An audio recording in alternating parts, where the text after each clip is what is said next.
Hey there and welcome. Have you ever really stopped to look at the birds just outside your window, or maybe the ones flitting through a park nearby? Well, today we're going to dive into the absolutely fascinating world of wild birds in Japan. And we're going to do it with a fun, quiz-based adventure. So get ready to see what you know. So let's start with that very question. How well do you know them? You might be completely surprised by the sheer variety of life that's happening just beyond your doorstep. Let's see if we can uncover some of their secrets together. All right, first up, we're going to meet a bird that is an incredibly common sight.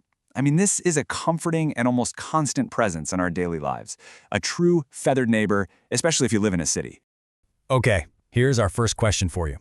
This little bird is a super frequent visitor to our cities, and you'll often see them living right alongside us, totally comfortable. Any guesses what it might be? If you guessed the sparrow, or suzume, you are absolutely right. These little guys have coexisted with people in Japan for literally centuries. They're so integrated into our lives that they're practically part of the scenery.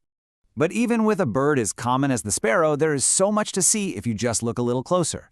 They're super social, so you'll almost always see them in groups, chirping away. And you might even see them doing this adorable little shimmy in the dirt. That's called a dust bath. The most common one you'll see in Japan is the tree sparrow. So next time you see a flock, here's a little challenge. Try to spot the subtle differences in their coloring. It's a really great first step into the art of observation. All right, let's leave the familiar city streets behind for a minute. We're going to venture into the quiet, tranquil woods. This is where we'll look for some of the more hidden, absolutely breathtaking creatures that call Japan's forests home. Okay, time for our next question. This bird is so unbelievably beautiful that it's earned the nickname Jewel of the Forest, and it's all thanks to its brilliant, vibrant blue feathers. Any ideas what it could be? The answer is the incredible ruribitaki. Even its name in Japanese reflects that deep, beautiful blue color. I'm telling you, spotting one of these in the wild, it is a truly unforgettable experience. Now here's a key fact you need to know. It's actually only the males that have that stunning, vibrant blue, which is called ruri-iro in Japanese. The females are a more subtle, but still beautiful, olive brown. The ruribitaki usually live way up in mountain forests, but sometimes during the winter, they'll come down to lower areas. So if you really want to spot one, your best bet is to go out in the quiet of the early morning or evening. And remember, patience is everything. Okay, next up, we have a bird that you have definitely heard, even if you've never, ever seen it. Its iconic Hohokakyo song is, for many people, the true sound of spring arriving in Japan. Do you know its name? That famous song belongs to the bush warbler, or ugi-isu. It's the classic case of heard but not seen. Seriously, these birds are masters of hiding in dense bushes. You can be surrounded by their song, but actually spotting one is a real challenge. That beautiful song, by the way, is the male declaring his territory. So now that we've met a few of these amazing birds, let's pull back the curtain a little and look at some of the science behind their behavior. Just understanding a few key concepts can really deepen our appreciation for what we're seeing out there. Okay, so we all know about birds that migrate huge distances, right? But what do you call a bird that pretty much stays in the same region all year? Maybe just moving from the mountains down to the plains to find food in the winter? Well, the term for that is hilcho. This describes birds that are residents, but they make these smaller, seasonal movements to find what they need. A lot of the birds we see every day, like our friend the sparrow, actually fall into this category. They're not long-distance travelers, but they're not completely stationary either. All right, let's talk about the top of the food chain for a second. We're talking about powerful hunters with sharp talons, often called the kings of the sky for their incredible flying and hunting skills. What is this? The answer is the hawk, or taka in Japanese.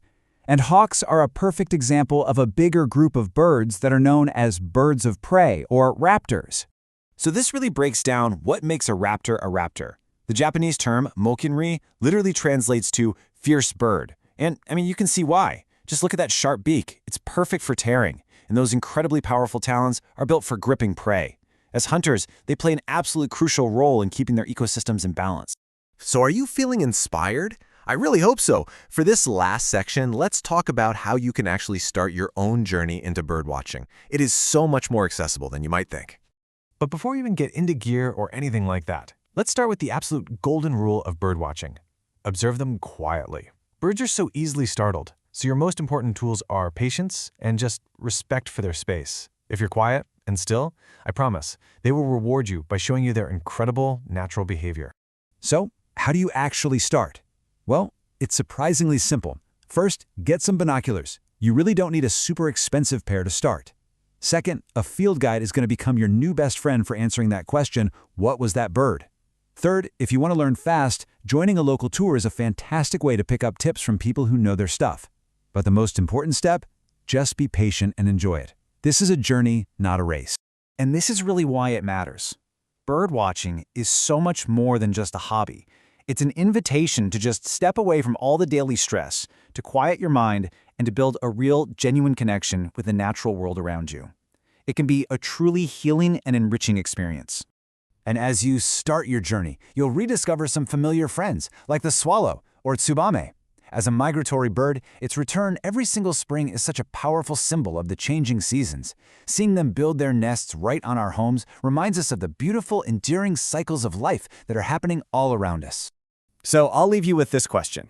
With this new perspective, what new discoveries are waiting for you right in your own neighborhood? The adventure is just beginning. Go on, get out there and explore.